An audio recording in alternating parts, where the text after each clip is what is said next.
para o Brasil e para os demais países do mundo que estão recebendo um grande fluxo de capitais a partir desse momento é pensar em soluções criativas para evitar esses possíveis revés advindos da valorização das moedas nacionais. Tiago, essa questão do câmbio é um gargalo para a economia no ano que vem? É um gargalo, eu acho que é um grande desafio para o país. Como o Matheus chamou a atenção, você tem um efeito de curto prazo que ele é maléfico para as exportações brasileiras, principalmente quando a gente está falando da competitividade comparada com a China, por exemplo, que tem um câmbio muito desvalorizado. Mas eu concordo com o Matheus, eu acho que é uma grande oportunidade, porque as empresas brasileiras vão ter que ser criativas para conseguir exportar, para conseguir colocar seus produtos no mercado internacional. Então vai ter que ter muito investimento em tecnologia, investimento em diferenciação, para você fugir da concorrência de preço chinesa, que é imbatível. Porque o câmbio também não deve sofrer grandes alterações, né? O real não deve perder tanto valor assim em relação ao dólar e outras moedas. Eu imagino que, a continuarmos no ritmo que estamos, o Banco Central vai ter que mudar um pouco a maneira de lidar com o câmbio, sua política cambial, e é provável que faça um pouco mais de intervenção que fez em 2009. Matheus, você já falou Tiago, perdão, confundi toda hora, você já falou aqui de um gargalo, que é essa questão do câmbio, você acha até que o Banco Central vai ter que intervir de alguma forma. Agora, eu estava acompanhando um número recentemente, que o governo federal arrecada em impostos aí quase 38% do PIB e gasta 36% com custeio, pessoal, e só investe 2%. Isso é um número até cruel para a economia brasileira, né? É um número bastante negativo. O investimento total da economia brasileira, quando eu somo também com o setor privado, ele tem gerado em torno de 15% a 17% do PIB, o que é um investimento considerado baixo. Só para a gente ter uma ideia, a China, esse ano, deve ter investido em torno de 30% a 35% do PIB.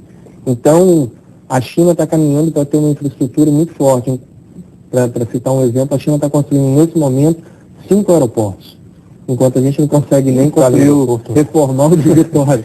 E isso, eu acho que esse é um dado interessante, Mário. Se o Espírito Santo crescer acima da média nacional no ano que vem, suponhamos que o Brasil cresça 5%, 6% e o Espírito Santo cresça 7%, 8%, é provável que a movimentação do aeroporto, aí o Matheus me corrija se eu estiver errado, deva aumentar entre 15% e 20%. Então você imagina um aumento no nosso aeroporto de 15% a 20% do movimento. Matheus. O Tiago está tocando numa questão fundamental, duas questões fundamentais. Primeiro, o investimento é o motor do crescimento. Há diversos estudos em economia desde a década de 50 que demonstram que países ou localidades que investem mais são países que nitidamente crescem mais.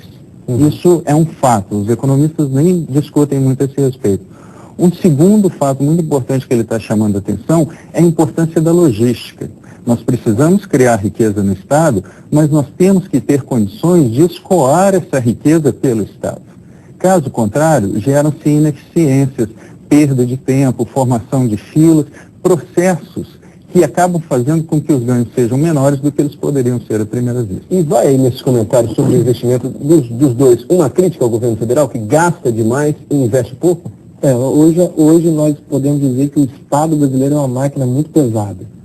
Pesada no seu custeio e com um baixo nível de investimento. Então eu acho que realmente é uma questão a se repensar no Brasil, quer dizer, é uma discussão antiga, na verdade, qual o tamanho do Estado. Agora é importante lembrar também, Mário, que esse ano especificamente, o Estado teve uma importância muito grande na recuperação econômica.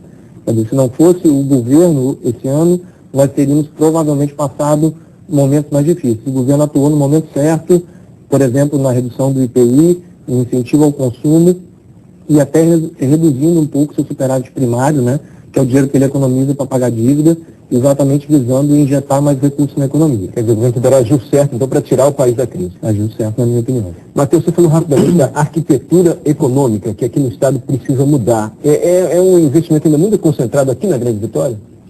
Esse é um ponto muito importante. Assim. Se você olhar para dados do PIB, ou dados de investimentos previstos para o Estado do Espírito Santo ao longo dos próximos 5 anos, você começa a notar um padrão de desconcentração. Ou seja, esses investimentos, a riqueza está saindo um pouco aqui da Grande Vitória e indo para o interior do Estado. O que é ótimo, aqui da Grande Vitória e indo para o interior do Estado. O que é ótimo, porque está de acordo com o Plano de Desenvolvimento de Longo Prazo do governo, o ES 2025. Agora, um estudo recente que eu e um coautor lá do Instituto Jonas estamos realizando no momento, a gente calcula diversas medidas de concentração mostrando quanto que os investimentos estão concentrados no Estado, e os números ainda demonstram uma concentração muito intensa na faixa litorânea do Estado, com destaque para a região metropolitana, Polo Cachoeiro e Polo Linhares. Está havendo interiorização e desenvolvimento, mas nós temos que começar a pensar em maneiras de gerar incentivos suficientes para que a riqueza se difunda pelo interior do Estado de uma maneira mais intensa. E essa riqueza, esses investimentos muito concentrados em commodities ainda aqui no Estado? Sim, esse é o modelo econômico que nós seguimos aqui no Espírito Santo. Produção de poucas mercadorias, voltadas em geral para o mercado exterior. É preciso que nós comecemos a pensar, a partir desse ano, a partir dos próximos anos, em uma mudança de paradigma em relação a esse modelo, ou seja, diversificação da nossa pauta de exportações e uma mudança na produção dos nossos bens. Um adendo que eu quero fazer, o que o Thiago falou muito bem em relação ao investimento, é que tem um investimento muito especial que o governo federal e o governo estadual devem atentar, que é o investimento no chamado capital humano, ou seja, na educação e qualificação de trabalhadores. Através da educação, você torna a distribuição de renda mais justa. Políticas educacionais focadas na quantidade e qualidade da educação, com especial ênfase na primeira infância. Matheus, muito obrigado. Matheus Albergaria de Magalhães. Thiago Hoffmann também, muito obrigado. Só vou lembrar que esse ano de 2010 é um ano de eleição. Dificilmente algum candidato pode propor ou deve propor mudanças no modelo econômico, né? Provavelmente não. Porque de alguma forma está dando certo. Né? De alguma forma não está dando certo. Né? Esse modelo de metas inflacionárias, de câmbio flutuante, apesar de que o câmbio se deve sofrer alguma alteração, mas é um modelo vitorioso até agora, né? Que está dando certo. Mas eu acho que é importante o candidato que vem assumir o governo federal, o governo estadual a partir do ano que vem, pensar em 3 pilares básicos: ética, eficiência e evolução. Ética a gente já tem observado muito bem aqui no Estado por conta do primeiro governo Paulo Artung, o choque de ética que nós tivemos em 2003. Eficiência, fazer as coisas bem feitas, procurar melhorar sem piorar a situação de ninguém. Já estamos fazendo, mas ainda temos o que melhorar. E evolução, ver evolução de resultados, ver melhoras.